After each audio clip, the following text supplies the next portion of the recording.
What are some of the things in the market that have surprised you the last year? I know you're a student of the market, so you're not surprised by a whole lot. But both of us have talked over the years like something really surprising just happened. What are a couple from this last year? That's a great question. I think what surprised me is when I thought a book, I thought I knew the range of a book. I thought I knew it was going to sell for 50 grand, and then it sold for a lot more. I'll give you, for instance, our last auction, we had an Archie #1, and we get a pre-auction estimate along with the consignor, and we thought 40 to 50. And he would have been happy at 40, and I would have been happy at 40 to 50. No problem. And it was a 6.0, and it ended up selling for $78,000. That's insane. But you know what? Here's the thing about it, though. I think there's still a lot of room for Archie #1. When you think of Americana, when you think of things like Disney, and you think of things like Archie, there's a few others, but those are Peanuts. But when you think about Archie, the fact that Archie is from 1942, that's really old. A lot of people don't associate it because everybody's grown up with an Archie in their hands. So everybody thinks of it as a contemporary thing. They don't realize how far back it goes. And when you think about something like that that's so entrenched, everybody knows Archie. I've traveled around the world, and that's one of the series, one of the characters that, obviously people are going to say they know Superman, Batman, and Spider-Man. That's a given. But Archie comes up over and over again. People grew up overseas, and they're like, yeah, I had a subscription to Archie when I was a kid, and it's a guy. I thought maybe it would be a woman. It's just fascinating. I think it's got a lot of room. I was just with Steve Jeppe walking down the hall here at the convention, and he was looking at Archies that a dealer had just bought from a customer in England. So it just backs up exactly what you said about that. Who's Steve Jeppe? Yeah, thank you. Do you think that the success Archie has had lately with reinvigorating their brand is playing on that at all and waking people up to that? Or do you think it's just the longevity of the character and people are beginning to realize that? I definitely think there's a combination, and you can't really overlook the fact that Archie was just in the news, and in the Life with Archie series, he dies saving, I believe, a gay friend who's a anti-gun activist. Very interesting. It made the news everywhere. I got calls from customers, friends, people I do business with outside of the comic book world, all very surprised about that. I can't believe they killed Archie. But lo and behold, they did not kill Archie. Just one Archie, the Archie of the future in this one series. So Archie's still around, which is great. But I do think that touches upon the mind of an investor and collector, where they say, Archie's relevant today, and that means maybe Archie will be relevant tomorrow. And I could make a bet that I'm going to invest in Archie, and Archie's going to do well. Or, hey, I just really like Archie, and I'm going to buy that comic book. Now, in our next Comic Connect auction, I'm really excited to see, we have 2 PEP 22s, one restored, one unrestored, a PEP 23 unrestored, which is a really rare book. Yeah. Now, some people are thinking that's the second appearance of Archie.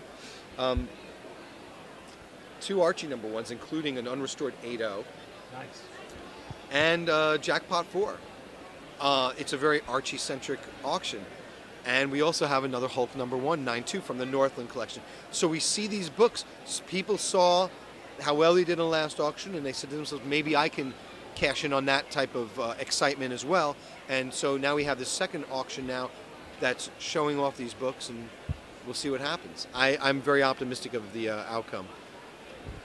What else do you see coming in the marketplace based on what's going on right now or recent results? What do you think's coming up? Well, I think you have a continuing trend of characters that made their appearances in the 60s and 70s that are being made into movies. That is a trend that I think is going to continue. You see what's going on with characters like Star-Lord, Groot, Rocket Raccoon, Doctor Strange, Ant-Man, Wasp. All these characters that are coming up in movies, or that they're even grumbling about them coming up in movies, are really starting to pick up. I also think it's going to be exciting to see what happens with the Netflix series that they're doing for Daredevil, Luke Cage, and Iron Fist, Alias, and I think they're going to eventually turn those into a Defenders comic book. I think it's really exciting. And what's also great about it is you have people that get into these TV shows and these movies that never read a comic book. Sometimes they'll only stick to the movies, but other times they will venture into the world of comic books. And that brings more people into the marketplace. And I also get a kick out of the fact that some people go, oh, these comic conventions nowadays are just media shows and people go in there just to get their autographs. I say, yeah, but they're giving us a chance. Before, those people weren't even coming through the doors. Now they're coming through the doors. It's our job to convert them into being comic book collectors and investors and seeing the appreciation, the value, just the beauty of the art form and the entertainment aspects of this very American art form. Yeah, it's exactly what I think, man. I remember being at shows where people were complaining that the guests were wrestlers, and I said, if we can't sell comic books to an audience for guys that dress up in tights and fight, that's our problem. When I was a little kid, I loved wrestling because they were like real life superheroes, or close to real life superheroes. So I loved Kiss. These guys were superheroes to me. The other thing I think that's important to note is that there are now women at comic conventions. This is very good. There are women reading comic books. There's a show in New York City, the MoCA Show, Museum of Cartoon and Comic Book Art. And I would say their convention is probably 50% women, which is far greater than any other convention I've ever seen. But if you look at San Diego Comic-Con and the vast majority of major conventions around the country, there are a lot of women there. And I think this is a good thing. Number one, where there are pretty women, men will be happier.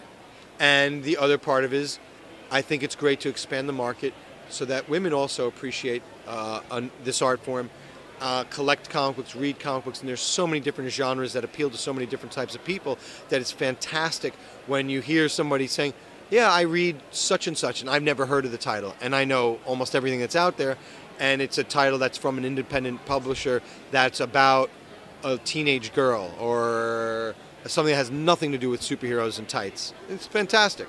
I think one of the things that we're experiencing that you're just really touching on is that we're getting away from the time when comic books could be described as a genre, which has happened a lot, and now it's getting increasingly inaccurate.